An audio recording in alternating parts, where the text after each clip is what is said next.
Hello, everybody. Welcome to Hashtag General. Did I cut the cue too soon? Or did you... A rough 10 seconds, watch from my hand. Watch for your hand. Okay. I swear people Watch were these professionals. Sometimes. How's it going, Chris? Not bad, not bad. And yourself? Not bad. It was a very nice, relaxing. I did practically nothing Thanksgiving weekend, so I am looking forward to the next ridiculously long break. That's only a couple weeks away, so yeah. Pretty insane that we're almost done with this year. I know. I actually went prepping this morning for like a lot of like the posts and like the titles and everything for this episode. I accidentally wrote 2021. And then I was just like, oh man, if only, if only. If only. If only it was 2021. But yeah, what were you up to these past 2 weeks? Nothing really. I mean, again, because pandemic, nothing's really changed. Yeah. I mean, I think the We're- only thing that's really changed is that the lockdown is basically back to full lockdown. Right. So It's not like I was going out anyway. right, same here. Like James and I, for us, our lives have changed not at all with this extent or this re-entry into lockdown, because we've basically been in lockdown since March. Yeah. But So, I mean, the only thing that's happening is I'm getting my wisdom teeth out on Thursday, so I'm not excited about that. that's not gonna be fun. Side note on genetics, I don't have wisdom teeth. Apparently lack the Look at whatever. you. Yeah, so but I might not have wisdom teeth, but I also my molars I never had adult molars, so I'm still rocking the child teeth in the back of my jaw. That's kind of interesting. Yeah, so I don't know if I really won the genetic lottery. I didn't have to get wisdom teeth pulled out, but I have child's teeth. I mean, I feel like Logan, your like jaw history is much worse. Like, I had Yeah. wisdom teeth, and it was like annoying for a week. Whereas I've had jaw surgery, and that basically meant I was on a liquid diet for 3 months. Oof. Yeah. Yeah, don't recommend. Ironically, the really not much pain. Like I bruised like crazy. Like I looked like I was on the losing side of a fight with Muhammad Ali. But there wasn't really much pain for the most part. Like it was like discomfort pain, not like, oh my God, I'm going to keel over pain. When I first recovered from the surgery, I actually thought I was like having like that it was really messing me up. And it turns out I was actually just allergic to the pain meds. And so they had me stop taking pain meds for 24 hours. And like almost all the pain I was feeling went away. So Logan, yeah, the allergic reaction was worse than the actual surgery. But I mean, occasionally, like every once in a while, I'll have to take like a Tylenol or ibuprofen just because my jaw aches. But whatevs. I mean, do bones have like scars in them? I don't know. Like I when know they I heal? have screws in my jaw. Oh, that's probably it. Yeah. I was thinking, oh, it's just like the old injury. No, it's like the actual temperature. metal. This was especially bad back when we were in college, and because that's right around the time I had the surgeries, because metal, of course, contracts and expands due to the temperature. And so in wintertime, especially, my jaw would tend to be a little more difficult because I would be going from the cold exterior that's like sub 30 sometimes to the pleasant 70 degrees in the classroom. And yeah, there were some days where I would just basically keep ibuprofen on me just in case, because it would be uncomfortable. It to the seems point of being like painful. why wouldn't they have thought of that? Or I mean, can you get like if you do have screws in your bones, can they be made kind of out of something more similar to bone and how it contracts or whatever? Or My understanding is it's because the body won't reject titanium. that's probably the thing. Well, I guess you just wear scarves, Yeah. cheek warmers. Cheek warmers. I mean, a mask is perfect. Though the darkness under my eyes, even it's a lot of that actually isn't just like deep set eyes. It's actually like just leftover bruising. Like I basically have like very small permanent bruises under my eyes from the jaw surgery. Cool. Yeah. So, not only am I always tired, but one of the reasons I look like I'm always tired is that. Just means my eyes are just a little bit darker. But yeah, no, I don't begrudge you doing. First off, wisdom teeth, not fun, but wisdom teeth during lockdown just seems like where everyone I've talked to has had some form of medical procedure or dental procedure these past few months. It feels like it's like an extra level of like anxiety beyond the normal. Oh, I have to go to the dentist and they're shoving something in my mouth. Yeah, I mean, like my dentist and now my oral surgeon have been pretty good and like pretty, like the protocols have been taken and like it's pretty safe, and so I'm not scared about that. Um, Although it is a little more irritating, just because Yeah. I'd rather wait, but like I can't wait to do this anymore. So it's like, well, all right, let's just get it done, and let's just hope that it goes off without a hitch. So that's where I'm at, and like I'm doing it on the day Cyberpunk comes out, which is like great. Oh, Um, so I'm hoping that afterwards I'm not like completely dead, and I can at yeah. least sit up and like play Cyberpunk and like just let that be my life for a little bit. You just fully just dive in and your life is cyberpunk for a weekend. Yeah, like that's what I'm hoping. Because you're recovering. But Yeah, no, it's yeah, like but yeah, the past weeks, like when I was even putting together the show note, there's like hardly any like it is literally 4 topics, and one of the topics is the one we're currently in. What are we watching and playing? Like it's like nothing is happening in the world right now. It's like everything kind of has been like, okay, let's just get through December. yeah. Let's survive. Let's just survive. Yeah, no, I actually have been doing probably more reading than playing of anything. But I did play around more finally with putting the new system a bit through like what can it do with Fortnite, Yeah. because that's a game, of course, like a bunch of us have been playing it a couple times, like I want to say like once a week right now. It's kind of become one of our like, hey, is everyone free this evening? Let's play Fortnite thing. And I've been actually the last few times playing with ray tracing and DLSS on, and I've been maintaining even in game like in gunfights. It might dip like right when I load into the map, but it's hitting consistently like 60 frames. Ooh. Like pretty solid, and that's with like ray tracing and DLSS on. I think I have my DLSS settings to performance over quality, so that way it maintains the frame rate. But Sure. I mean, and this is something I've said before, as you know, someone who's spent a lot of my life staring at video footage and screens. I find that I often pick out issues a little more quickly that other people might miss. Sure. And I can't really tell with DLSS on or off. Like, I can't really tell enough of a difference to sit there and poo-poo it because it's not true, like, whatever resolution. Sure. It's... I think like there's a point where you've hit the point in graphics where it's like diminishing returns. Mhm.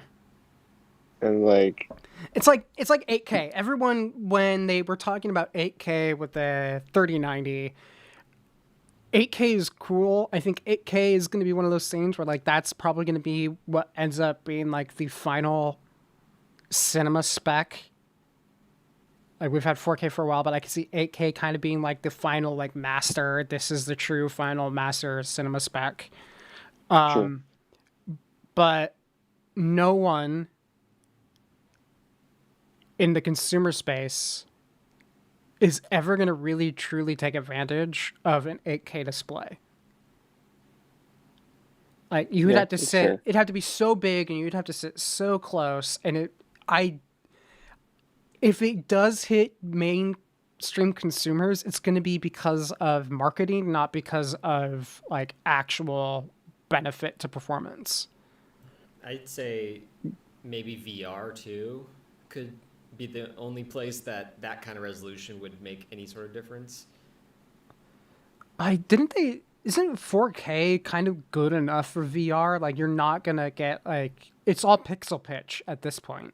Yeah, I mean, I think the problem it's is the like your eye doesn't have great resolution except for like right in the middle, but like since the screen can't move the part of it that has good resolution as your eyes move around, like the screen would just need to have like retina level resolution kind of everywhere. But given how small those screens are, I don't think they would need 8K resolution. They could yeah. probably get away. I They could think get away with I think like, at a certain point, again, it's like the diminishing returns, right? Like I think the pixel density at a certain point hits where your eye doesn't even pick up the extra pixels, so it doesn't matter. yeah, like I'm sure someone out there has actually done the math on, I'm sure, on how high the resolution has to be. I'd be shocked if it was higher than 4K. Just because it's like we're talking, how big are those screens? Like 5 inches?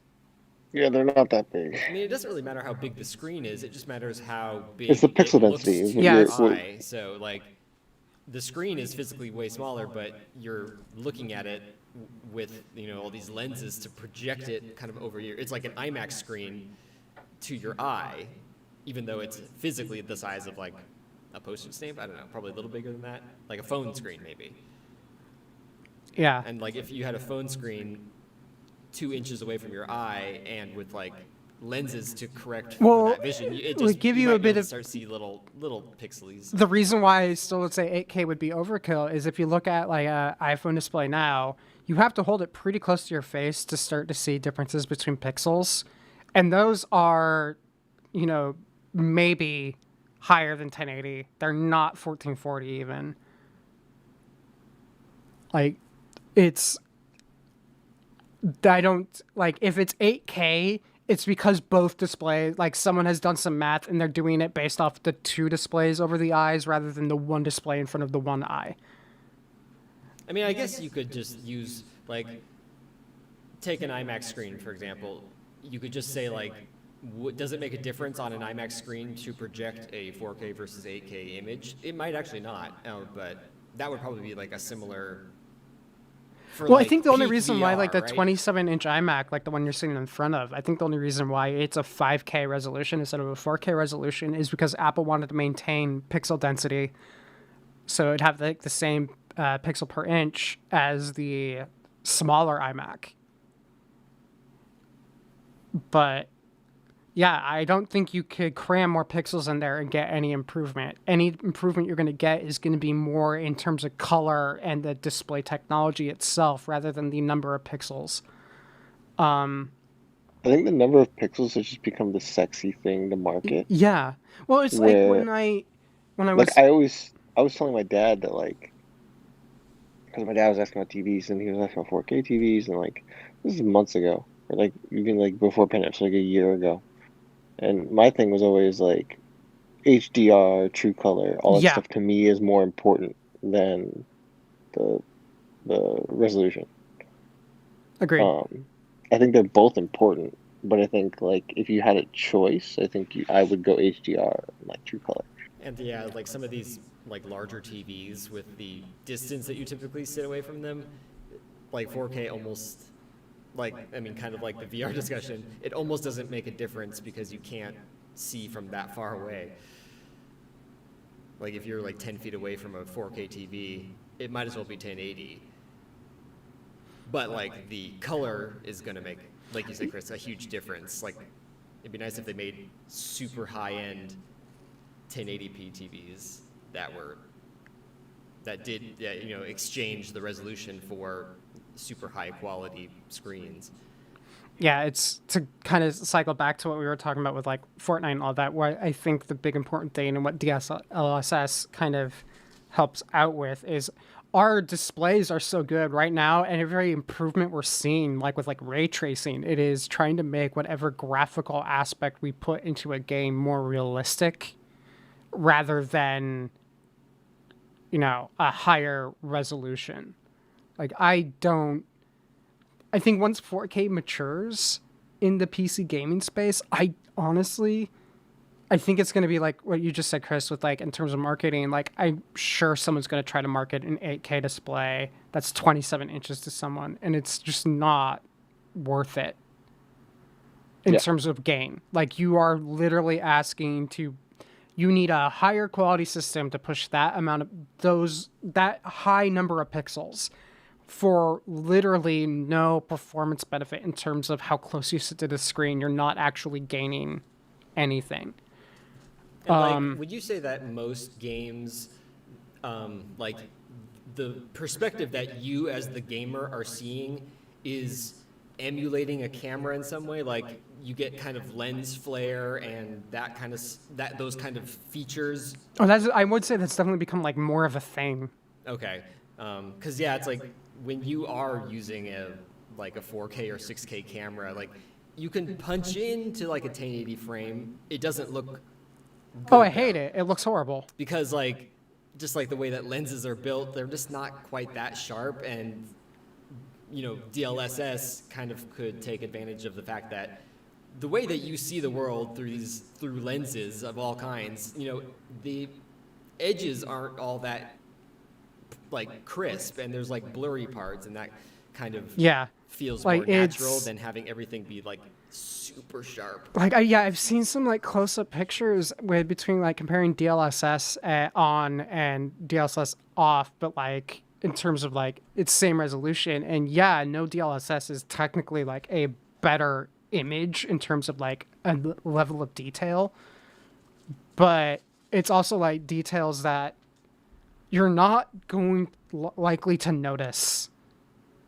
Like, and I think the big thing is in terms of DLSS is this is a difference between like me playing Fortnite with ray tracing on and off is whether or not I've turned on DLSS. If DLSS wasn't on, I'd be lucky to get 30 frames a second with ray tracing on, and at that point it's like it's still playable easily. But does it change, Logan, when you're in like high ray tracing areas? So like a lake or like water? The reflections look better. No, I'm saying like your in terms of your frame rate and like your performance. Not that I've noticed.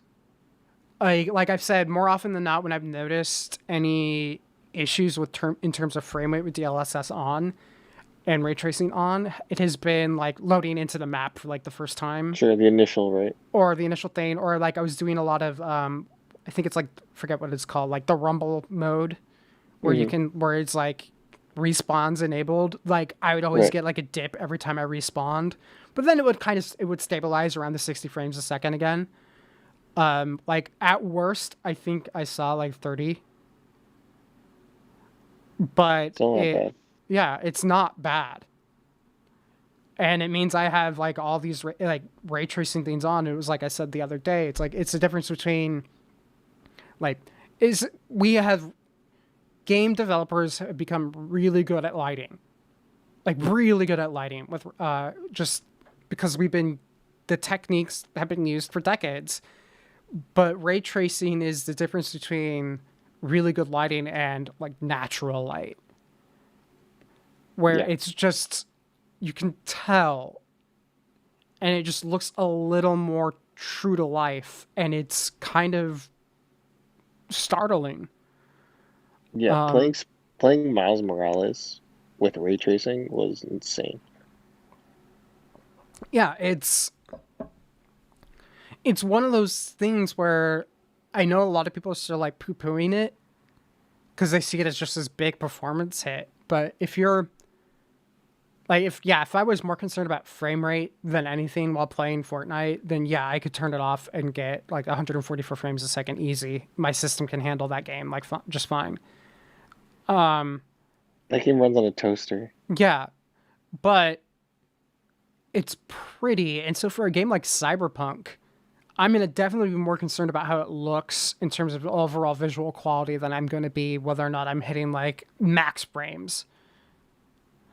So So I think as much as everyone's poo-pooed ray tracing because not enough games have taken advantage of it, I think we're only now going to start seeing it happen. Like it's again, I think like new consoles coming out because I ran obviously PS5 ran Miles Morales, mhm. full ray tracing, full everything, no issues. And so the thing is that like everyone praised that game for like the graphical fidelity. And so yeah, like PCs again it's a little weird because PCs the customization and like the I think a lot of people are pushing their systems to run ray tracing that really shouldn't be. And so Yeah. that's where you're getting the, oh, my computer can't run ray tracing, blah, blah, all this stuff. Where with the new next gen consoles, yeah, you can't, like, doesn't matter. Like, they can run ray tracing no problem. Where I think that's where you're going to start seeing people have the benefit of, like, oh, this is actually really cool. Yeah. Because there's no, like, variables for consumer to fuck up, right? Right. Um but yeah, definitely been enjoying putting this new system through its paces. Yeah, it's super awesome. It's I want to see it, but there's a pandemic. right. I'll have to. I should send you some pictures. Um, but speaking of games, let's move on to our now annual topic every December, where Chris tells me about all the games I haven't played and why they should win Game Awards. Uh, we'll just go to the big ones, I guess. Yeah. So I personally think Hades should win Game of the Year, and I don't think it's close. Um, that game is incredible, and in every single way, it should win. In what was kind of a weird, weaker year for games, because everyone was waiting for next gen consoles. Yeah. Um, I think Miles Morales is still up for the best game of the year award, which well I deserved as think well. I don't think it Um, makes made the cutoff because remember the same thing was said around Jedi Fallen Order last oh, that's year, right. and I think their cutoff is it's got to be like end of October. Yeah, okay. So Last of Us 2 is obviously on that list as well. Yeah. Ghost of Tsushima. All these games are like super deserving, but like nothing beats Hades. That game is incredible. Everyone should play Hades. It's chef's kiss. It's such a good game. But yeah, I think like this is just a weird year. I think the more exciting thing to look at this year is kind of like what's going to be announced Yeah. because it's stuff like companies have had to get really creative this year about how they're announcing things just because there's no E3, there's no Gamescom, there's no big events. So like obviously the obviously the biggest thing for companies have been like their own individual stuff. So like BioWare announcing the Mass Effect remaster Yeah. on N7 Day, right? And during their like N7 Day stream, right? Stuff like that, where companies are just taking it upon themselves to like announce things. This is the first kind of industry wide event uh, where companies can announce things where all eyes are on kind of the gaming industry for a night. And it's the first time that we're having an event like this with the new consoles too. So Yeah. everyone has these consoles are in hand. People have them. There's no like thing to hide now. So like now's the time to come out and show up. And I Show think off like everything that's about to come out. right, and like this is the time. And so I'm super interested to see what we see. Like I wouldn't be surprised if we got a Halo date. Um, Yeah, because I know Halo got delayed, so I wouldn't be surprised if there's a Halo date. I wonder if we'll get more yeah. Fable stuff So too. the thing is with Halo is the art book that came out, which is usually a pretty good indicator. The art book that is for Halo Infinite is set for a release date in March, which kind of fits the timeline of Q1. Yeah, it's tail end Q1. Right. So, makes total sense there. I wouldn't be surprised if we got a date. I wouldn't be surprised if we saw the new Smash character, whatever it is.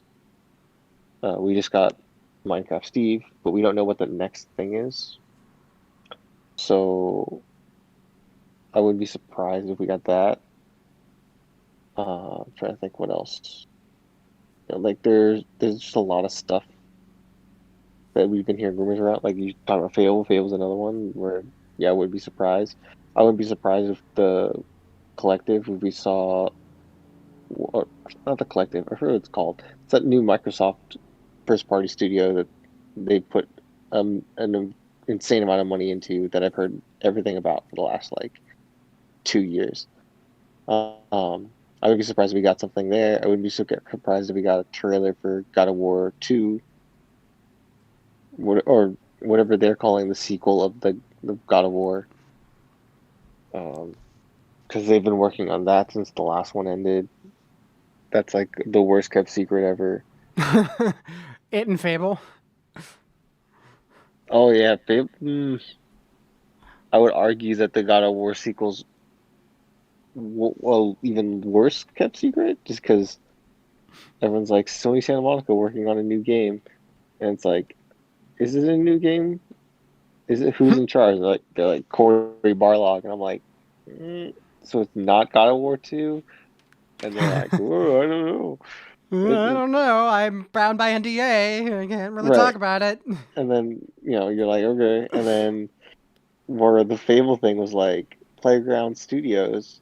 Oh, there's a rumor they're working on Fable. Oh, they're hiring RPG.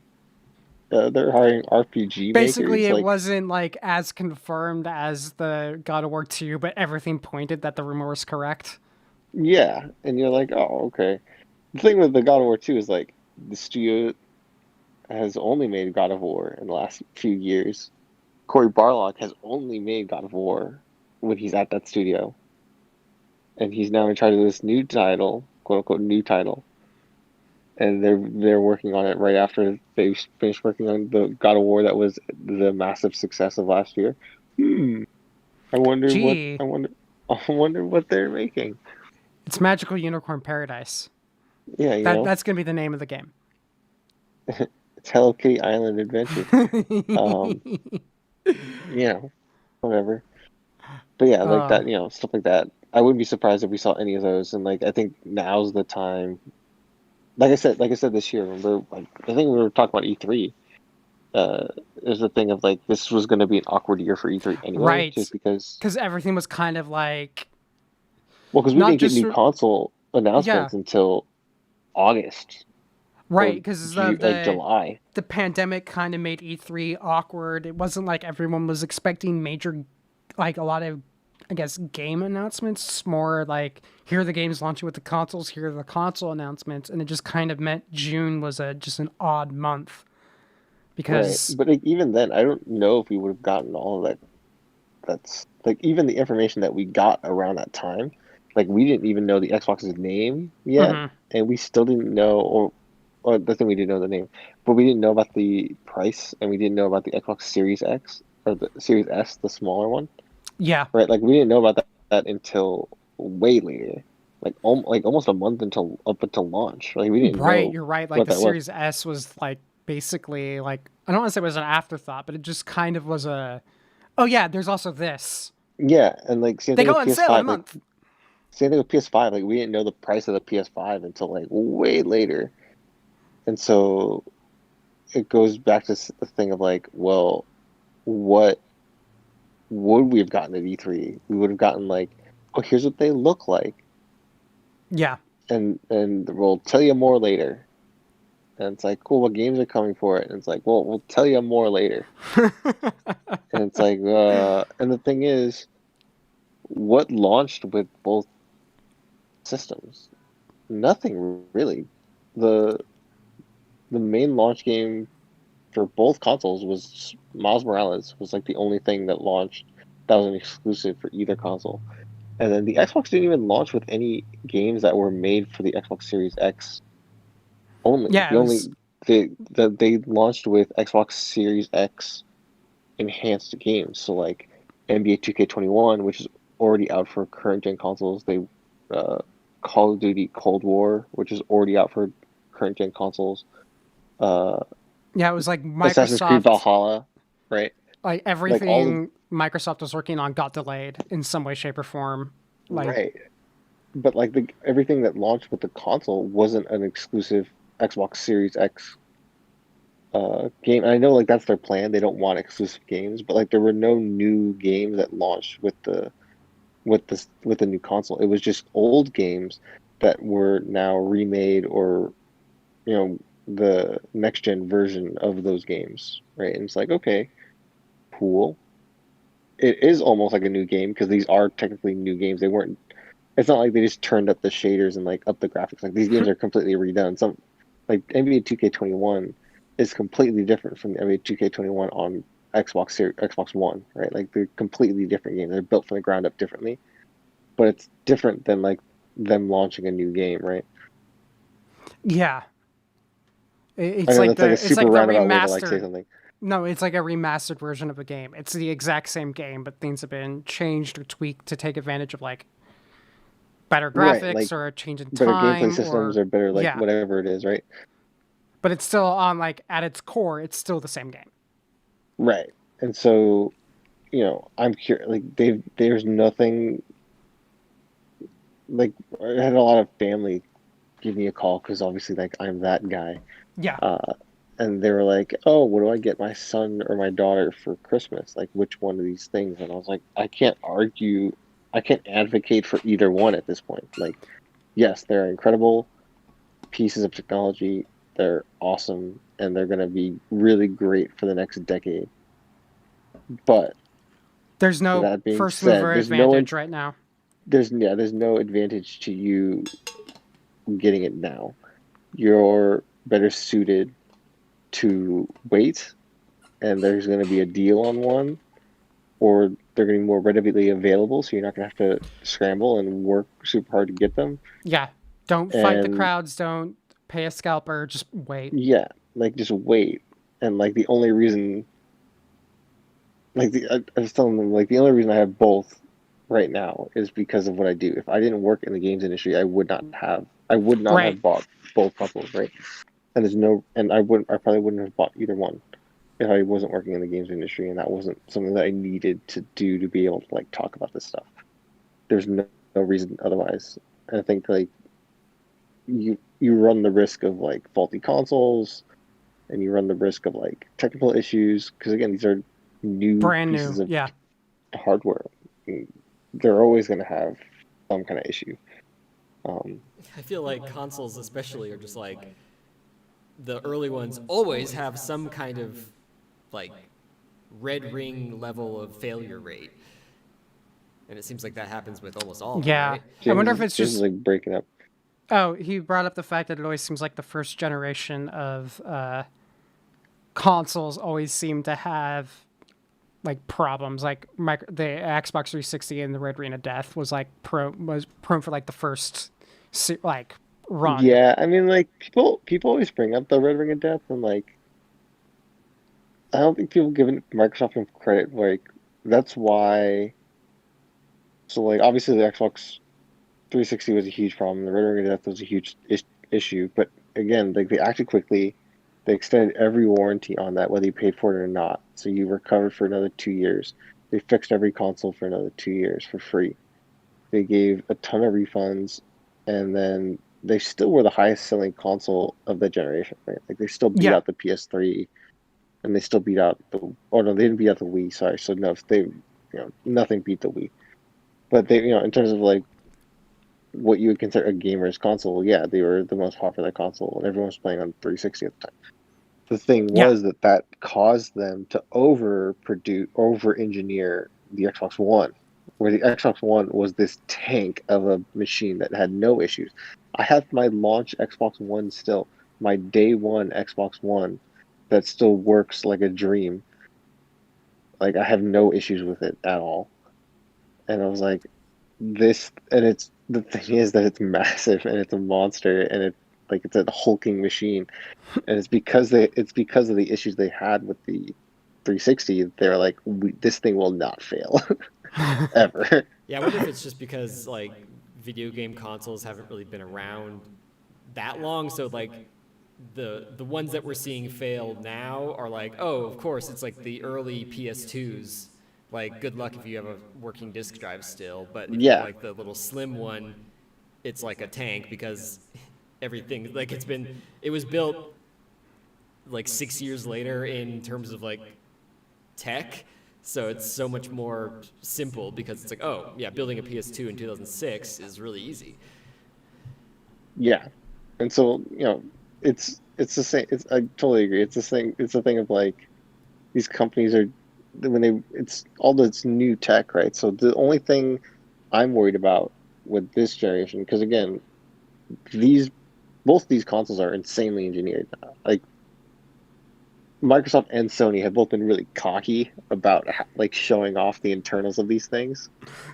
Yes. Like I've never seen Sony breakdowns and like spec breakdowns put out And by it's these not like companies. and it's not even like Microsoft or Sony are alone doing it. Like they sent them out to people, and these YouTubers are doing like breakdowns, like sponsored with like in partnership with Microsoft. Yeah, It's just like that. That's definitely a level of like they're showing off, really. yeah, and like they should because I, it's insane to me how well engineered they are. Like these boxes don't get hot. I to test it, I ran my Xbox for 24 hours. I just had it on and I was playing, and when I'd walk away, I just leave it on and never got hot, never had any frame drops, never made any noise. There's no fan spinning noise, nothing. The console didn't show any sign that it's been on for 24 hours at all. And you're like, that's Damn. terrifying. You know No, what I'm I mean saying? Like you're that's like, what? that's kind of the crazy thing about tech right now is how um outside of Intel's woes, where they keep having to throw more and more power at their problem, it's like everything else is starting to like really nail like efficiency in terms of like power to performance, to where if you do your design right, like if you can run really quiet fans, if you have them on like all the time to where they're not audible to the human ear, but they're constantly cooling the device. It's And then you get sidestep into like the Apple space where they're just like, yeah, we don't even need to include a fan anymore. It's like God, Yeah, but it's it's getting intense, and I'm kind of super excited about it because it's really interesting. That like, yeah, it's just super cool. yeah, it's It's interesting to me the different ways that they went about it because obviously like the cooling thing's such a huge deal, and that was the major issue with last gen with the Xbox One. Although it didn't have any major issues, it did have a both the Xbox One and the PS4 both had issues with heat and fan noise. Uh, both of those consoles could get incredibly loud. Like the original PS4, towards the end of the generation, trying to run some of the more intense games, sounded like a jet engine. Um, it was real bad, and so people would complain about it all the time. Even the PS4 Pros at a certain point would start to sound like jet engines, and so the way that they went about cooling, like Xbox One has the top vents that it's kind of highlighting, like you've seen it where it's yeah, they're painted green on the inside, whatever. Um, And so, there is a certain amount of uh like, they took the approach of like, okay, cool, everything rises to the top and it's gonna go out the top vents, whatever, but these huge holes. It's like And so, it's honestly, I think James and I were talking about this. They basically did the Apple trash can. yeah, but it's then it's a console, so that like all the problems that came with the trash can don't really apply to a yeah, console. Yeah, so because they're not then putting two GPUs in it.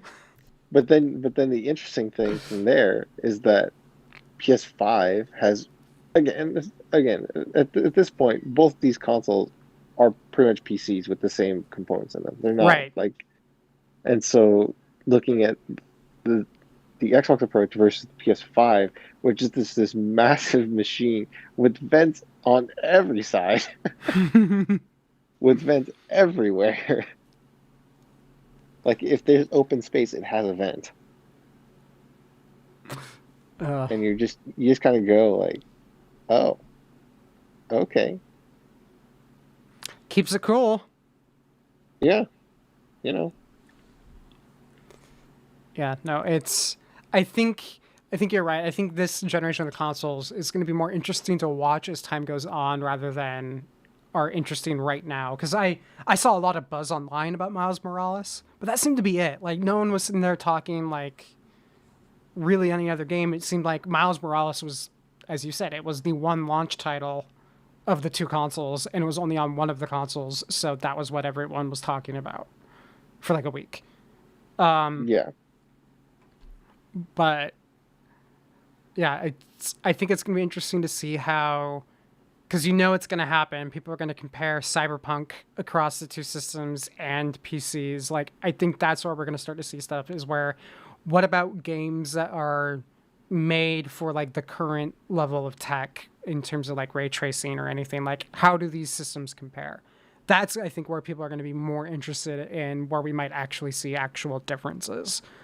But the other thing too is like the in terms of GPU CPU tech, both the Xbox and the PlayStation are running AMD processors and AMD like GPU tech. It's I don't expect there to be major differences honestly between the two of them in terms of performance. right, Cuz it's basically like they took the same tools and they just implemented them in slightly different ways yeah, because um, each were aiming for a different target when it came to like efficiency or power. or just what they're doing. Yeah. Like, you know, they just put resources in different baskets. So it's going to be interesting to see because that's any difference isn't going to be because like of underlying tech is better in one or the other. It's going to be no, it's they implemented it in different ways, and any performance difference we see is going to is going to be attributed to that. And I think that makes it even more interesting to watch. But yeah, if you are ready, I think we shall move on. Yeah, All right. Now, this topic has been one we've touched on quite a bit recently, so I don't really want to go too deep into a lot of the specifics because I don't think we'd have really much more new to say around a lot of like the theater side or the business side of this. But Warner Brothers is releasing all of their 2021 releases, day and date, theaters, and HBO Max. And I realized there were two films on there where I kind of was like, man, I really wanted to see them in theaters, and those are Dune and The Matrix. But I also realized, and I think I've seen this more and more online, where a lot of people are saying like, all this really means is I'm going to see these movies on HBO Max unless I really wanted to see them in the theater. And if I really wanted to see them in the theater, and speaking as someone who has HBO Max, because I had HBO Now and they converted it, I still will like to see Dune in the theater and would be willing to go pay for it. right. So what I was wondering more, and this is something I'd also like to hear your thoughts, James. Like, if this becomes the norm, and as much as a bunch of people are saying this won't be the norm, would you say your viewing habits or your theater going habits would change much? Because I know I would go to the theater at least a couple times a month. But I don't know if I would keep that up, but I would still go to the theater. Yeah, I don't really like going to the theater as much as you do. Or, I mean, it's like I'll go, but I wouldn't just go on my own. Like, I would just only go if, like, I was going with friends. So I think I would probably go less. If I could just watch movies at home and then make, like, a night out of it, that would be more comfortable for me. Yeah. Chris, how about you? Yeah, I'm kind of the same as James. I mean, I think for me, there's movies like Godzilla vs. Kong. Like just kind of looking at the list, right? Like Godzilla vs. Kong, or like you're saying, The Matrix, right? These are movies that I would like to see in a theater just because of the spectacle Yeah. and the visual spectacle of it. But like something like Space Jam, I would love to see Space Jam in a theater. But that's just my own nostalgia, right? But like for That would be a me, good theater one, just in terms of the audience reaction. yeah, like that's part of the reason why I want to see something like that is like audience reaction. But like, something like Suicide Squad, where I'm not super thrilled about that movie anyway. Like, yeah, I'd rather watch it at home on my own time. Right. That's how I was In thinking a about it too. Is like I'm like, I Wonder Woman coming out Christmas Day on HBO Max at the same time is perfect because I know I would have gone to see it in theaters if we weren't not having 2020 and we weren't in lockdown. I would go see Wonder Woman in theaters. I wouldn't go opening night. I probably would go maybe opening weekend, but like it wouldn't be something I would be like, oh my god, I have to go see it, to the point where I'm like, I'd almost rather have the option to watch it at home same day. So- And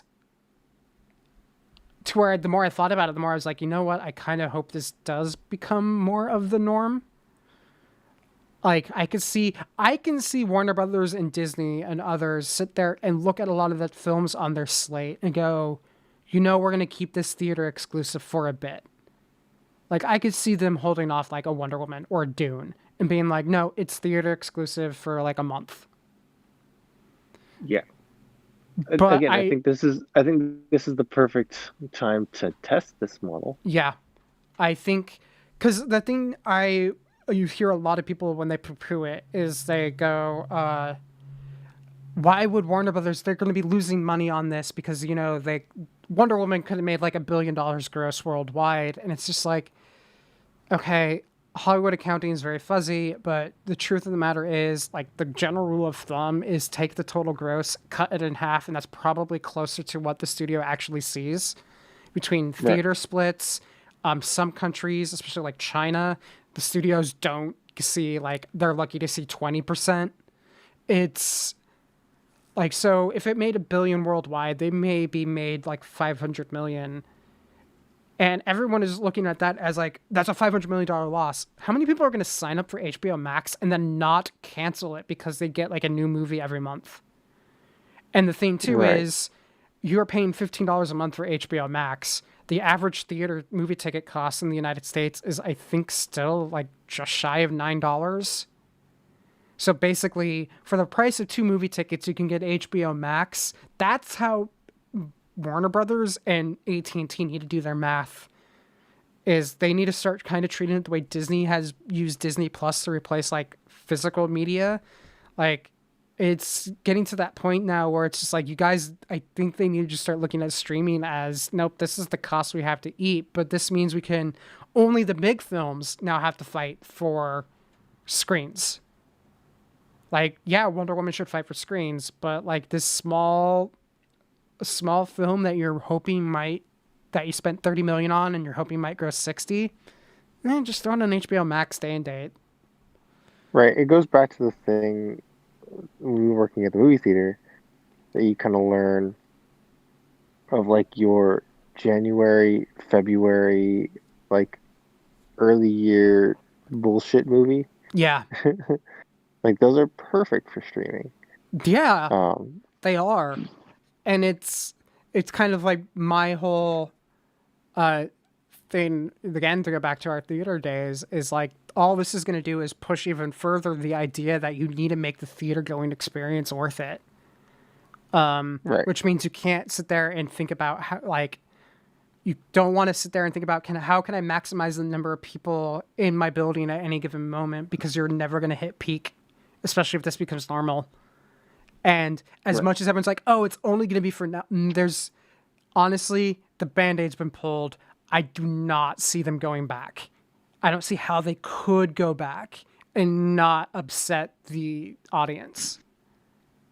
This is it. Like it's, I remember seeing someone, I think it was on The Verge, they speculated that Disney was going to make a similar announcement next week. Like, it's, if Disney goes, it's done. And this is normal. And and then that's just it. And the theater is going to have to adopt to the fact that they need to compel people to come see a movie that they can watch at home. Right. I think that's totally fair and valid. I think that the main concern for me is like, what does this do to us culturally? Like, I'm extremely happy and extremely lucky that I saw Avengers Endgame in theaters on opening day. Yeah.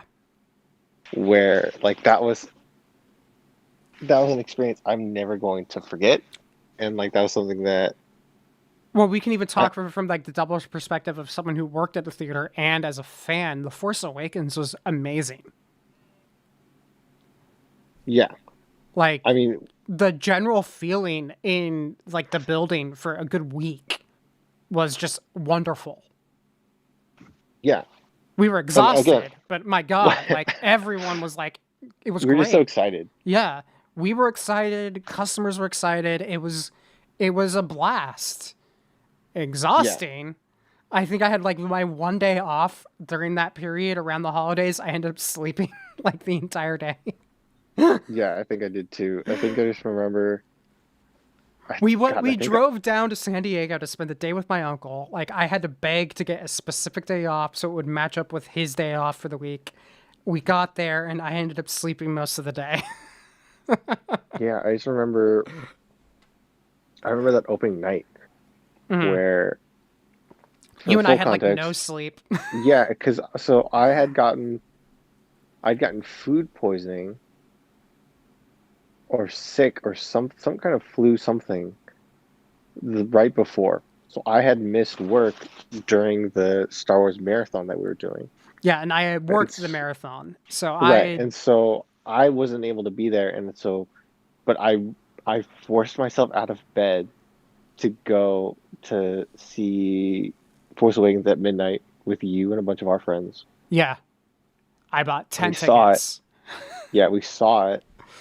Loved it, of course, and then I think we got out at midnight. Like, I think we got like the 9 o'clock screening. Walk, or... What? Yeah, you were there too, James. That was a City Walk. Yeah.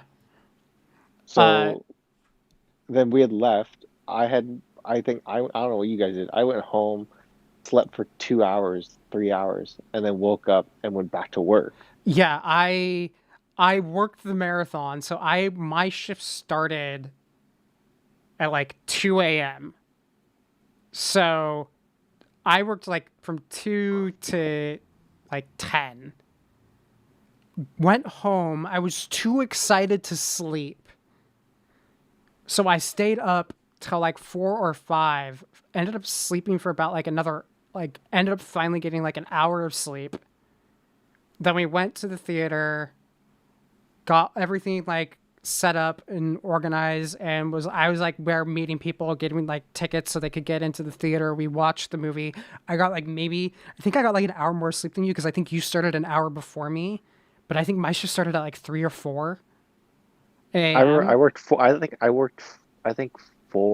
to 12. Yeah, like 4 so a.m. I must have been like 12. I think I must have been like the 5 a.m. person, because the theater was open for like 72 hours straight or something like that.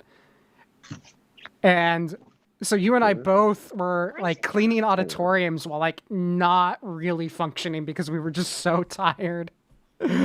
But the thing was, like, we were so hyped. Like, I we were know. still. Like we were so hyped and it was just I'm going to miss that and I think you're right. I think that is something that if everything goes streaming and theater at the same time, we could lose out on that. But I think people like you and me for like say like the next Star Wars or the next like big thing like that where there's like a cultural touchstone, like I'll still go to the theater and you know that a bunch of other people will too. So it's still going to happen, but it's just not going to be as It's not on the scale yeah, it's not going to be anymore. on the same scale. Because the thing was with Endgame, and I don't know what your experience was with Endgame, but like that was one of the most magical um like movie going experiences that I've ever had. Like like Force Awakens, when we saw Force Awakens, it wasn't it, the thing was with Force Awakens was like yes, everyone's excited, but like there wasn't there's the quiet in theater and then Hmm. the occasional laugh or the occasional like gasp or whatever. With Endgame for me, the theater was constantly making noise, like constantly, and it was a thing of not annoying levels of noise, It's but because like this is every like that we've been following the story for 10 years and we're now getting the payoff. right. And the thing is that Endgame is the most kind of payoffy, fan servicey Oh yeah. movie That movie ever. does not work if you weren't familiar with the rest of the films on some level. Like I don't think you need to be intimately familiar with them, but you needed to know them. Right. And like if you don't, I those Endgame was so like I'm never going to forget the I think there was something on Twitter that was like post your favorite movie theater memory or whatever, and mine definitely was the cap uh Mjolnir moment Oh yeah. where literally the cat like I when the remember hammer I don't think I when the saw it opening night. I think I saw it like that Saturday. My audience did break out in like cheers. oh my god, it went from because it the hammer lifts up and you hear one person go oh shit, and then Yeah, everyone's like it flies back to Cap, everyone gasps, and then the music starts to swell, right? The music starts to swell, and he runs towards Thanos, and you just hear get him, Cap, kick his ass, Cap. It's like all kinds of shit, right? And you just hear it, and the thing is like no one cares. Everyone's yelling, everyone's cheering on Cap. Like, and it's like, dude, this is insane. This is Yeah. insane, and the energy is unreal, and you can't explain it, and it's so good. And you're I it's been a year and I I can't wouldn't want ever to see that. I can't even see that happening. Like in my mind, I can't imagine it happening anymore. yeah, there's definitely going to be a loss here. Like there's like we had similar experiences I'd say if you look at Game of Thrones and even now with Mandalorian where there's this thing where the new episode airs and we can all talk about it for a couple days.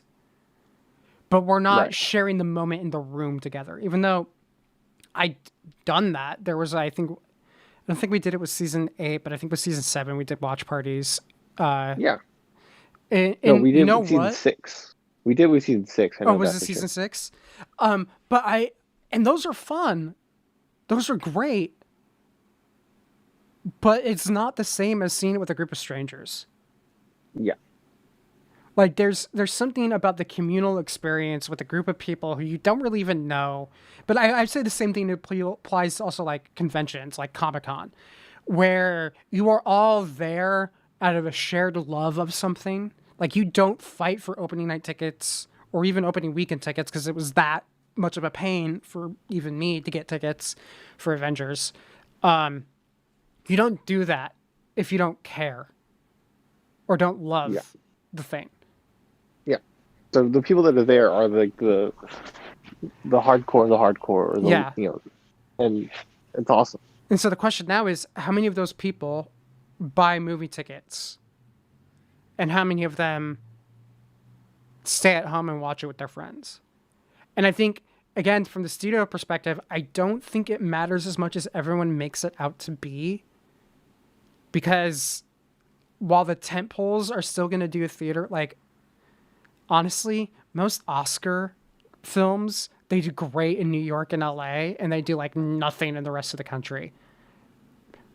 It's movies like that. HBO Max is perfect because that means people who would normally not be able to watch some of these movies in a theater can now actually catch the movie when it's out. Right.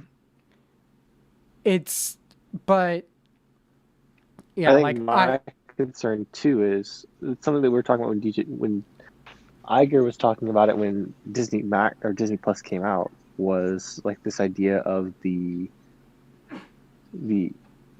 small sports films, or like yeah, those films having a place on Disney Plus because they're actually, I don't think it was smaller. Iger. I think it was Alan Horn talked about it. Oh, it was Alan Horn. Yeah, You're right. Alan Horn, who by the way he's the head of Disney's motion picture division. Right. And so him talking about that, and like the your Kevin Costner sports film, right? Because he's always doing those. But like the idea that, okay, these look great. These look great on Disney Plus, and they do really well there. But if you start moving some of these bigger films on there, does that kill them again? Yeah, I don't think it. I think honestly, if this becomes the norm, I think what might happen is I think we might see budgets shrink for the major releases, or we might see fewer blockbustery things in the schedule. Because at this point, especially with how, in some ways, with how both Marvel and Star Wars have dived into the TV space, if this is the norm, do we need a film like 3 films a year? Or do we need 1 film a year and 2 TV shows? What is the better use of the budget? And I could see it becoming, we get 1 Marvel film a year and 2 TV shows, especially if this becomes the norm. Because the TV shows are what are gonna keep people watching and subscribing month to month. The movie, you could do what they did with Mulan, where, as much as I know a lot of people did not like this, where they charged the $30 to get it like 2 months early. Do something like that. Do a premiere thing where it's $30 to get it, or you could see it in theaters for 90 days. Like, follow the standard 90-day window and then throw it on Disney Plus like normal. And I think that's all they really have to do. But yeah, we're definitely approaching a time where I don't know if it's going to hurt the smaller medium budget things, because I think the big advantage those shows and movies have is they are great for propping up the service, because they do well, just not well enough to like for a theatrical release. But the things that would cause problems, like say if all of a sudden every Marvel film goes to it, those films will still make money in a theatrical release, even if they're available on streaming soon after. So I think if anything, I think we're going to see fewer blockbusters. Because in that case, that piece of the pie just got a whole lot smaller. But then again, you also don't need to fight for it as much. If you're mainly making content for your own fully owned platform, it doesn't matter. Like, why worry so much about the theater ticket sales? You don't see most of the money anyway.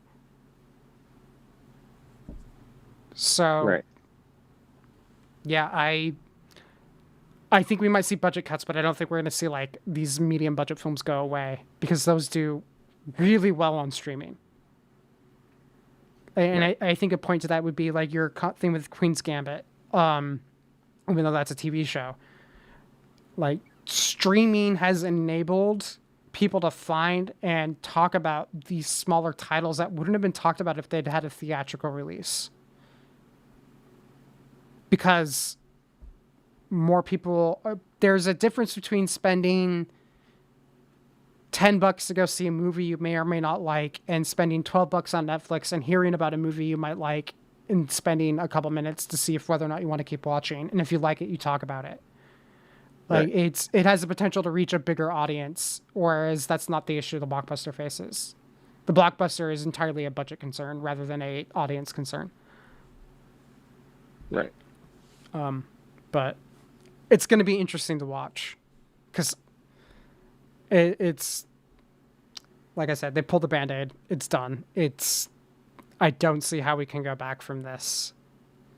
But anyway, I think we should move on to our Let's move on. the big topic of every episode, Star Wars. So, Yes. James, why don't we just throw up the spoiler thing now, just because spoilers for Mandalorian. So chapters 13 and 14. Let's start with 13 because Ahsoka. Right. And I was laughing because the episode starts because of the Jedi, right? Yeah. And I'm sitting there with my dad and we're watching it, and I go, I wonder how long they're gonna wait to reveal her. Yeah, Like, I I know. wonder, I was like, maybe she shows up halfway through, or like Mando has to go looking for her, right? Like, they're Yeah, not I gonna figured she give was it going to to be us. at the end. Right. And then and then like it opens with her just fucking people up. Oh god, She's but going to town. then the music cue, like they totally pulled the Ahsoka music cue that Kevin Kiner wrote for her for Clone Wars, and it was just like, and it fit. It didn't feel out of place, which is, I think, it speaks a lot to the music being that of Mandalorian that they could pull from another Star Wars source, and it fits. But like the moment that happened, I was just like, Ahsoka. I was so happy to like see her. Yeah. Rosario Dawson did an amazing job. Yeah, I think she really nailed it. But first off, lightsabers can't penetrate Beskar. Good to know. That was something that I kind of caught me off guard, and I realized I can't recall any time in Clone Wars or Rebels where a lightsaber came close to hitting a Mandalorian with Beskar armor. Yeah. Towards like, okay, cool, good to know. Also, what are your thoughts on Grogu? I'm fine with it. Again, there's weirder names in the Star Wars universe. Yeah, And so, it doesn't. I'm not against it. Whatever. I think like that sequence is great. I love Filoni is just the best. I love the Kurosawa feel of this episode yes, episode too. he loves Kurosawa. So I mean, like George, right? Like they yeah, both do. The thing is too is like I love at the end where they're flipping back and forth between the Kurosawa feel and then the Western feel. mm-hmm. Like they're flipping back and forth pretty actively, and it's pretty awesome. Yeah. Uh, Like so there was so much in that episode where it was. I felt like it helped move the story along, but there was also a lot there that I felt was like recognizing, like, I wouldn't even say it was like a wink and a nod to like fans like you and me. I would be like hesitant to even call them a wink, where it's like would pick up on stuff, but they weren't necessarily important to the episode. To where it didn't like feel like you were missing something based off a statement. And I think my example I gave to James at one point was Ahsoka's comment about how she's seen like fear undo even the best Jedi. And you and I, of course, know she's talking about Anakin. yeah, so Anakin. But you don't need to know that in this episode. No, not So at all. And like, there's this thing of there's the owls in the episode too. Mm-hmm. And so, there's stuff like that where it's like these are little things that are awesome attention to detail, but like not super important. Yeah, it's so it was to the point where I wouldn't even call it fan service so much as like acknowledging the greater universe, but not doing it in a way where it felt like anyone who wasn't familiar with Ahsoka would be completely cut out. And I know, James, you even made that comment because you haven't watched any Clone Wars, that you didn't feel like you were really missing anything with this new character for you. Agreed. Yeah, it was just like, okay, this is kind of our person we're helping this week. Yeah. Did you feel it with Hey, Bo-Katan too? Chris, you got really robotic. But like, James, did you feel that way with Bo-Katan too? she was the Mandalorian from the episode, like 2 episodes prior. Oh, yeah. Katie Sackhoff. Again, that does not help me anymore. Thank you. The same thing. It was just like, okay, this is our Interesting. Our companion for this episode. Like it seems like every episode, like there's like Grogu, the Mandalorian, and then like some other person who's kind of there. Which is fine. I don't mind. Yeah, no. I was just curious to me because like these are huge like freak out moments for me, and so it's interesting to hear like someone that's just like, oh yeah, that's like the person of the week, right? So like it's interesting to hear someone where like to like huge Star Wars fans, like huge characters like Ahsoka and Bo-Katan are like equated to like the frog lady in the minds of like someone that doesn't know anything. Yes, right? They all feel the same. Right? Like it's so interesting to me. I mean, and I don't think it's a bad thing. No, I think it's super cool that they're able to like. I think that means they're succeeding in some ways. Right.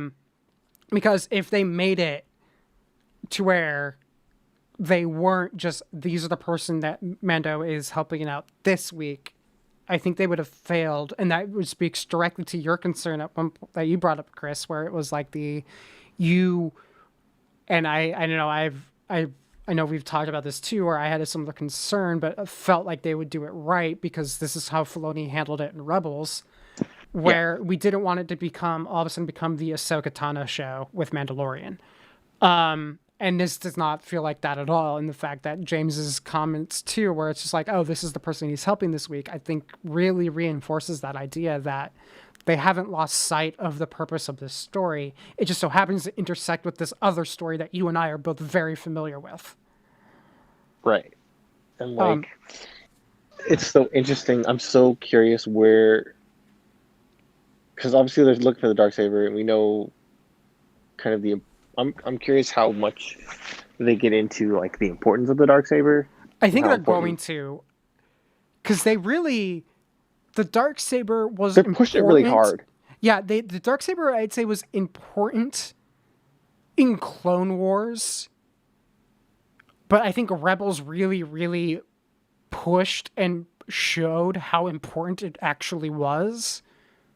As a symbol, more so as than a symbol, a weapon, right? which is something Clone Wars didn't really do. Like I feel like the moment, even in season 7 of Clone Wars, where it's like clearly it's a symbol, like that's something we all know from Rebels, not from Clone Wars. And I think they're going to have to, at some point, explain the importance of the Darksaber. Right. Like, so my expectation, we'll get into this last episode, but like where we're at now in terms of this season, like obviously Mando's going to collect the crew, and I'm assuming Bo-Katan's on that crew. I'm hoping. Right. I'm assuming that they're going to storm this ship. Right? Yeah. Like that's where we're headed.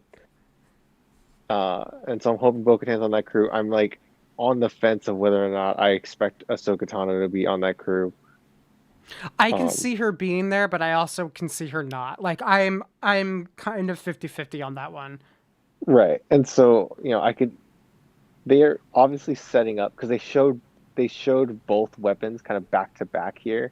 I'm almost 100% convinced we're going to get a scene with Moff Gideon and Mando fighting with the Beskar staff and the Darksaber. Yeah. We're gonna get a duel of some sort because they do a cool juxtaposition of Mando picking up the Beskar spear, right? Yeah. And then it the direct scene right after that is Moff Is Gideon Gideon with the Darksaber. with the Darksaber, right? Like they have that, like, hey, these guys still have these. Like, these are important. Before we go dive fully into episode 14, I know, James, because you were like, oh, these are the people he's helping out this week. I know you asked me questions about them, and so I know I'm asking a question I already really know the answer to, but is this the kind of thing that made you, as someone who's kind of more of a casual Star Wars fan, want to dive in deeper to some of the other Star Wars things? Yeah, I mean, I was telling you earlier that, you know, when you watch something Star Wars, it sort of makes you want to watch more Star Wars things. So, yeah, I was sort of talking to Logan about the Clone Wars show, or Clone Wars and then Rebels. Again, don't correct me. Oh, you got them both right, so there you go. Bravo. So that's why I didn't get corrected. Instead of politeness, it was just like I accidentally figured it out. Or I had it explained to me for 2 hours. Anyway. Hey, 30 minutes. What do you do? What else are you doing in the pandemic? Just sit there and listen. Yeah, I just asked Logan a question, so just to fill time. He's like a walking Wikipedia. Okay, yeah. Like Wikipedia that has to like eat. It's like weird, alive Wikipedia, but it's only Star Wars stuff. Yeah. Fair. The person I'm really wondering about this, because I know she hasn't started. Last time I talked to her, she hadn't started season 2. I'm really interested to hear what my sister thinks about Bo-Katan and Ahsoka. Because I think she might know who Ahsoka is just through the sense of she's probably maybe heard the name or come across it at some point. I think, like, if you're interested in the Star Wars fandom at all, you've heard the name Ahsoka Tano. Like, you might not know who it is, exactly, or like what she is, but you've heard the name before. Because I recognized her visually more than by name, honestly. Right. Although, and so I think the thing is with Ahsoka is, like, I'm of the belief that Ahsoka still has the best story arc in all of Star Wars. I don't think it's close. She has we're with Ahsoka the most of any character in the mainline Star Wars films. Yeah, it's one of those things where I kind of, to touch on that, them bringing Ahsoka in on Mandalorian is really making me really, like, I want to know about Luke and I want to know about the New Republic. I want to have all those details filled in, but I'm really want to know, like, what is Ahsoka up to? Like, that's the question I'm really wondering. And even Dave Filoni said at one point, because you can hear Ahsoka's voice in Rise of Skywalker, she's like, oh, she doesn't, she's doesn't have to be dead to be able to communicate. Just like kind of brushing off the idea, because everyone's like, oh, she must have died at some point. It's just like, doesn't have to be the case. Right. And so for all we know, she's been running around for like the 30 years between Jedi and Force Awakens, and I want to know. Well, think about it. Like, we see her in Clone Wars. We meet her as a teenager, right? We meet her as like this 16-year-old girl, right? You'd assume that's like the general age she's supposed to be at. And we watch her grow, and then we meet up with her again in Rebels, where she's in her mid-20s, right? Yeah.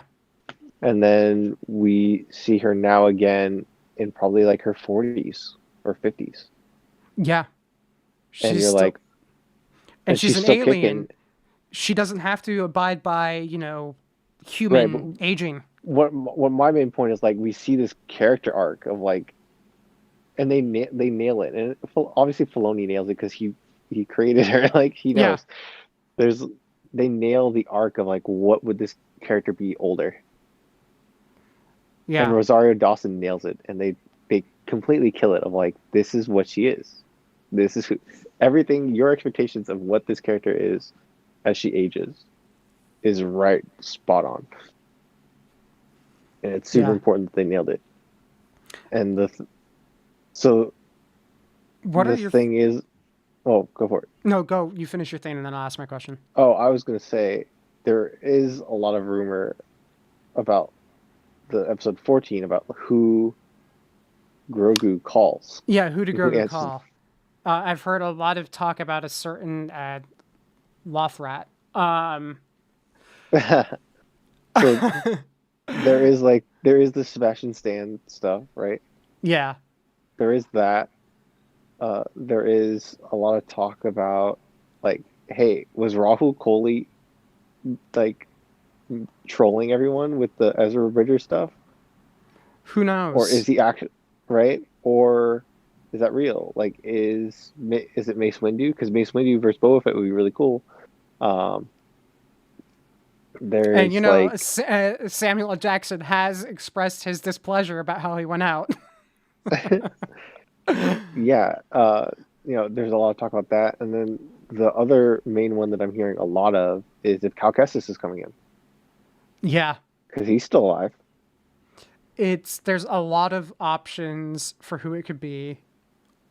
Um and so that's what I'm wondering. I almost like there's a part of me that thinks if a Jedi shows up in season 2, there's a part of me that thinks it's not Ahsoka. I mean, a Jedi shows up for a second Jedi shows up, or we see a We know second it's not Jedi Ahsoka appearance. because you can't I think she's like done. I yeah, think this and is it. Grogu can't call her either. Like he's not like she's answering the phone. Yeah. She's Um, already denied the call once. yeah, Um I think if they appear in this season, it's going to be in like the last episode. well, Um, here's my setup for you. They storm the ship. They're going through the ship, and Moff Gideon gets them trapped in like the classic Empire circle of droids and stormtroopers yeah, tactic, right? And they're like, "Oh my God, we're not getting out of here. Like, what are we gonna do?" And all of a sudden, you just hear the lightsaber ignition, exactly. and you look over and it's green, and Yeah. you're like, And that's "What?" going to be it. That's going to be like, I'm half expecting that too. I'm half expecting the green and it be cut away. So that way, for like 5 minutes, we're all going, who is it? Because that could be so many people. Um, Or if it's purple and everyone goes, "Oh my God!" oh my Like God. my thing is, if it's green and he has a robot arm and it's a Yeah. black outfit, and you're like, "No way." Yeah, no, if it's green, robot arm, Luke. If it's just green, I have a feeling it's gonna be Ezra. Um, I mean, the thing is that's great is the characters that are alive still, right? The characters that are alive. So what? Ezra, Cal Kestis, Mace Windu, and Luke, they all have very unique and distinguishable, like hilt designs. yes, So it's very easy to tell at a glance of like who it is, yeah, just like from you looking and at I the are probably saber. like gonna know immediately based off the design of the saber who it is, but that doesn't change the fact that there's gonna be a good couple seconds where your brain is gonna just be like, but yeah, that's kind of what I've been expecting. Um, Yeah, because that'd be sick if they're just trapped and you're like, "How are we getting out of this?" And then you just hear the. um, but what is your thoughts? Because I still think Ahsoka was kind of a one and done here. And I think this might point to it not being Ezra. It's like I could see it either pointing to it being Ezra or not being Ezra, but the fact So that the she's thing, searching for Thrawn, what did you take from that? uh, I think she's still searching for Ezra. Obviously, I think the Yeah, thing is that the show has done such a great job of is they haven't set anything up that they don't pay off yeah, ever. Like everything that they have seeded in has paid off at some point. yeah. So my And thought so there was either this is a setup for another series, which I could see them kind of doing, and this was just like a throwaway the for you and pilot, right? me. Yeah. Yeah. Or Thrawn ends up becoming and replacing Gideon as the big bad. yeah, like I could see them easily going like killing Gideon off this season, and then Thrawn being like all according to plan. Like it just shows Thrawn, and you're like all according to plan. Yeah, all we need to And hear then is it's the like, organ set music. Like yeah, Gideon dies, and then all of a sudden it cuts to like another Imperial ship, and you just start to hear that organ music. I'm gonna just be like, oh shit. and Um, you need to show him. You just have one line that's like just as planned or all according to plan, like something like that, and you're just like, oh my god, it's happening. And like I could see a scenario where it is Ezra. Ezra comes to the ship, saves them, saves Grogu, and agrees like, yeah, okay, I'm going to travel with you guys, or like I'm going to go with you to train Grogu, whatever. And it ends with now Ezra has joined. Well, the Reggie Crest gone now, but like Mando, Ezra's with Mando and Grogu, and like that's the new crew. And then it pans back, and like it jumps to the Imperial ship, and then you just see the blue skin, or you see the blue hand come out of the yeah, shadow, right? like we don't need Oh, much. We just need the you don't need voice. much, right? We need the voice, the organ music, and I'll be happy. Um, so I could see it going either way there. Yeah, But because again, like I'm with you. I'm with you 100% that like I think this is the setup for an Ahsoka series mhm. where she's hunting Thrawn. But at the same time, I don't think they just mention it to mention it. Like they've shown, they've proven to me at least that if it's in the show, they're gonna pay it off somehow. If they throw it Yeah, in there, it's not just like a throw-in thing. They're thinking about it. they're thinking about it because it's one of the. And the thing is Thrawn could be a big bad in this series, and he could also be a big bad. He could be on multiple series. There is such a thing as a crossover. Um, Right.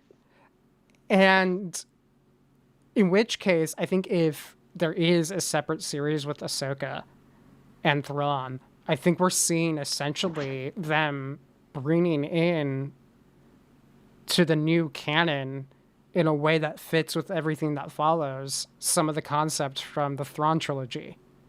And that's Right. going to be like kind of the Ahsoka series. The problem with that is how do you tell that big of a story and not include Luke, Leia, and Han? I think Right. that's where I start to wonder what the plan is. Because you can't hand wave them away. No, but that's where you use Sebastian Stan. True. He's doing double duty. He's the Winter Luke. He's the Winter Luke. Um, He's the Winter Skywalker. Winter Skywalker. But yeah.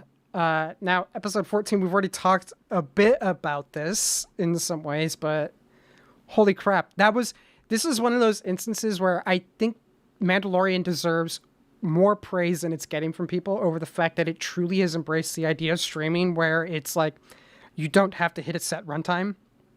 This is never going to broadcast. So this was a 35-minute episode. It's a 35-minute action set piece. And the moment credits rolled and it said directed by Robert Rodriguez, I was like, yeah, I knew he was one of the directors. And this episode, I'm like, the moment that hit, I'm like, yeah, this was his episode. Of course this was his episode because it was full action almost the entire time.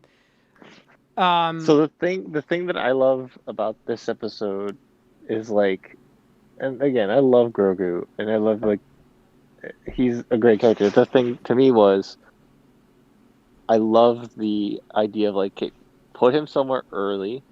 We know he's safe because he has the Force shield or whatever, so he's not a worry. So Mando doesn't have to worry about him. Yeah. Right?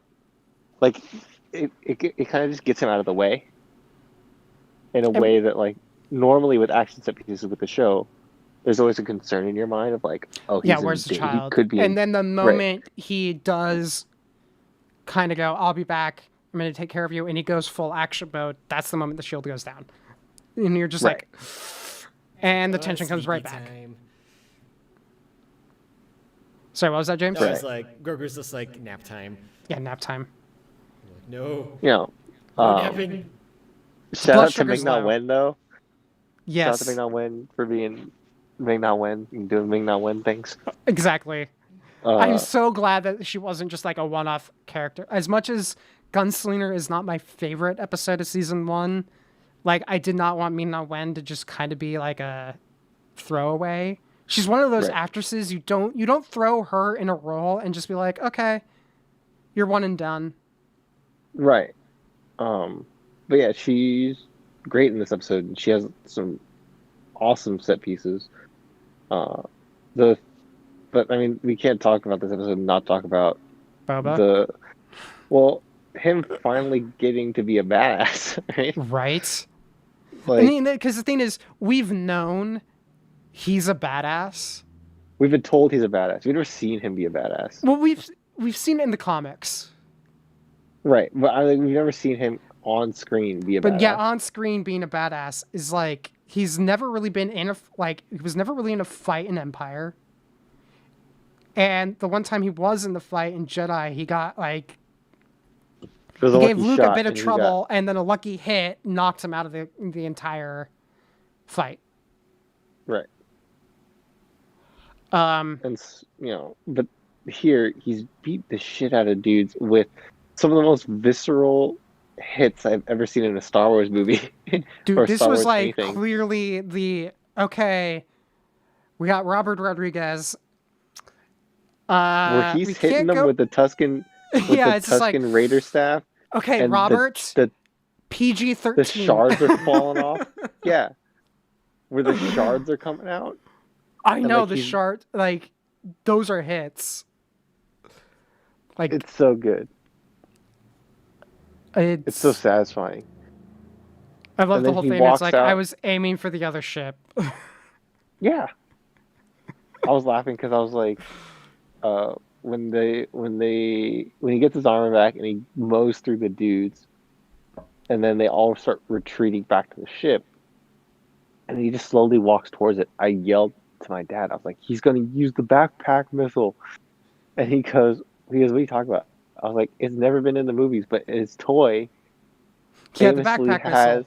yeah, his toy famously has this backpack missile that was considered too dangerous for kids, so it never shipped with the backpack missile, but he has it. Yeah. But he's never used it, and his toy never was able to do it because of choking hazard concerns. But this is it. And so he uses it, and I freaked out. Oh man. It's got to be one of those things too to like come back and play a character again. Cuz it's been when was the last time remember, he's never played Boba Fett. he's voiced Boba Fett. He's voiced Boba Fett, but he's never played Boba Fett.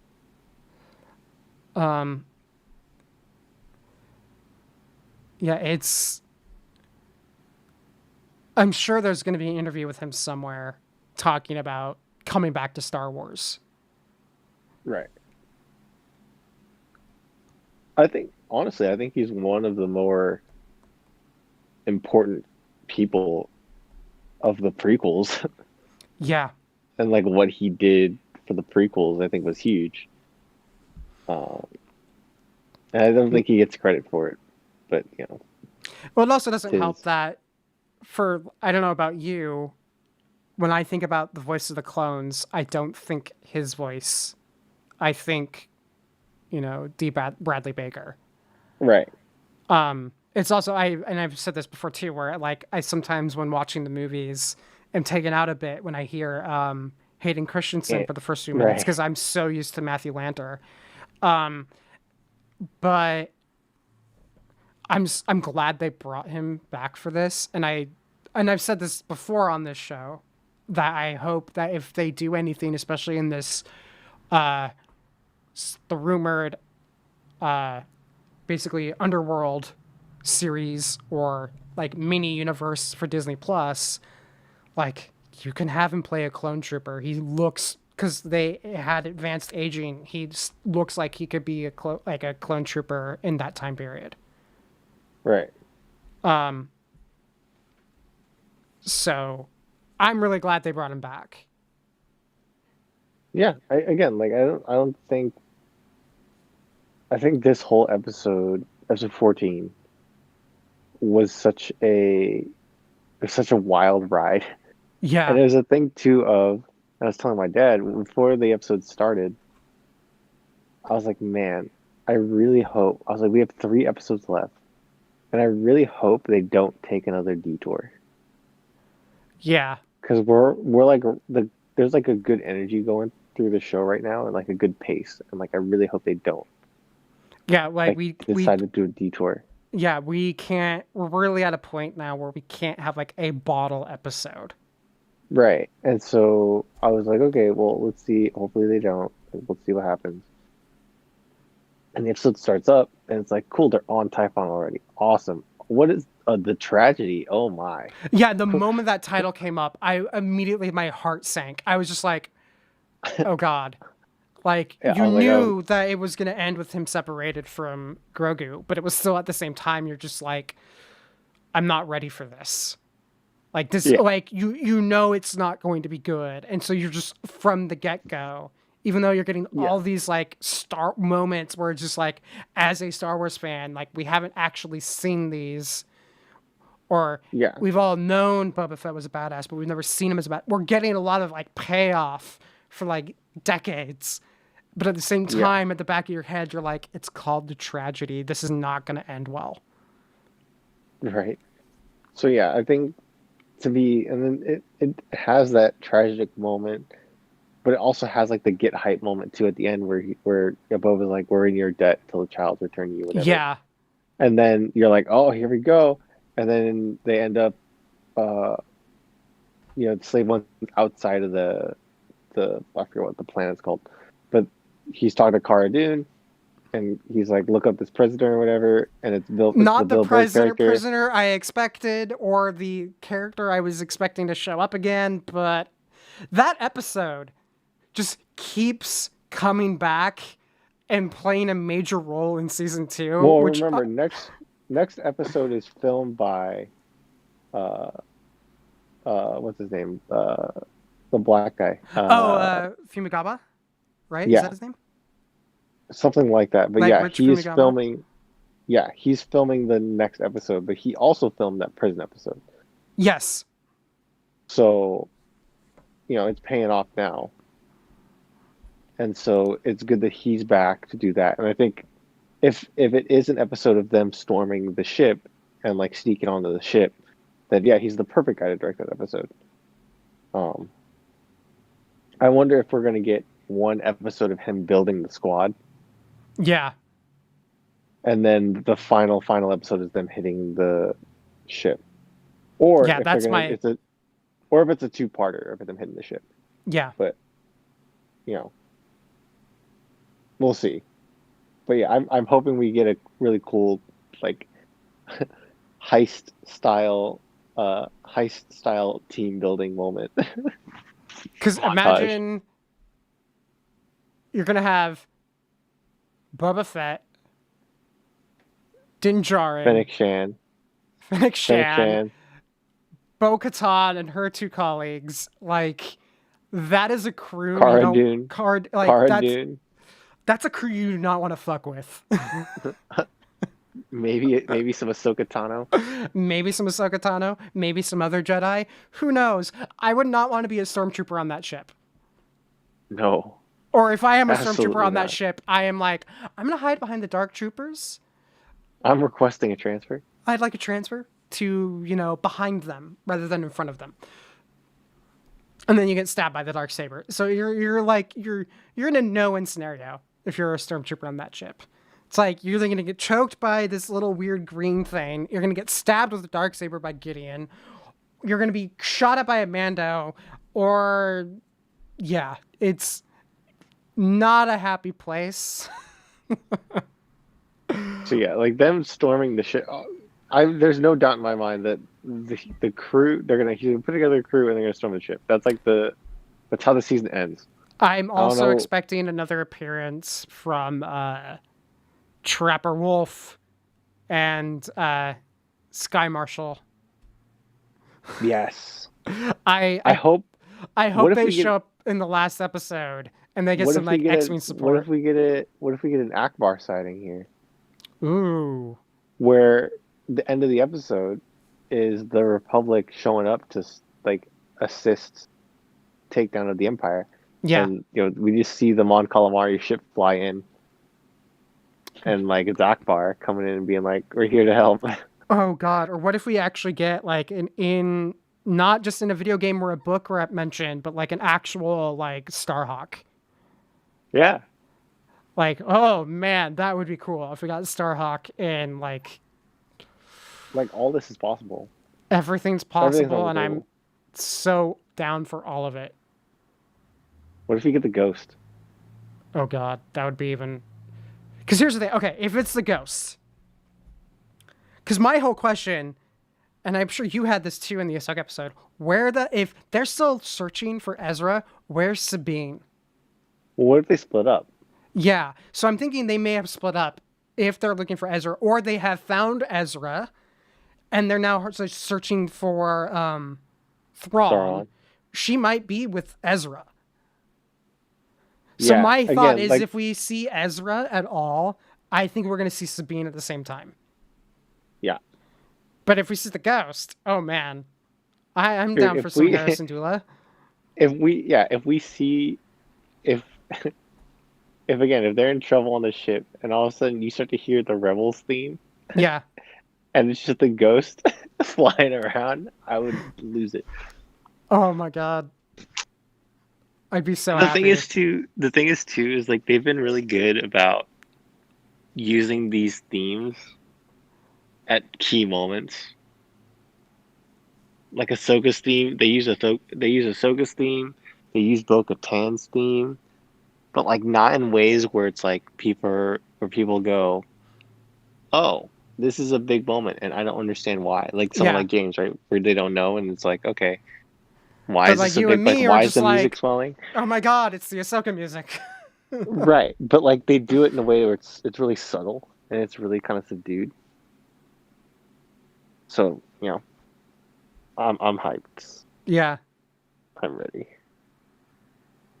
Like, I could I could totally see a moment where it's the X-wings flying in to help take down this Imperial cruiser, and then all of a sudden the ghost shows up and the ghost theme plays with Yeah. the rebel theme kind of. The rebel theme's the main theme, but you see the undertones of the ghost theme, right? And the rebels theme. Yeah. Yeah, stuff like that could be really cool. God. And the thing is, I can see all of this happening or none of it happening. I'm okay with that. It's like one of those cases where the story doesn't I just have want to to go see what happens. Yeah, I just want to see what happens. It doesn't have to go the way I want it to. I'm enjoying the ride so far, and this for me is just all speculation of things they could do in the sandbox they're playing in. Doesn't necessarily mean they have to. Right. But man, I It's seriously cool. can't wait for these 2 episodes. And with that, I think that does it for this episode. I mean, next episode 2 weeks from now, it's going to be all Mandalorian and Cyberpunk. We're going to have like a 5-hour long episode. It's going to be horribly wonderful. James will probably murder me halfway through. If it went that long. Maybe even if it doesn't. Yeah, in that case, let's roll credits. Please like, share, subscribe, do all of those fun things. If you have any questions, feel free to shoot us an email at feedback@quality3.net. As always, we will, be happy to answer any questions you have, should you have them. But otherwise, please stay safe, wear your mask, FaceTime your family instead of seeing them in person, and we'll see you in 2 weeks. Bye.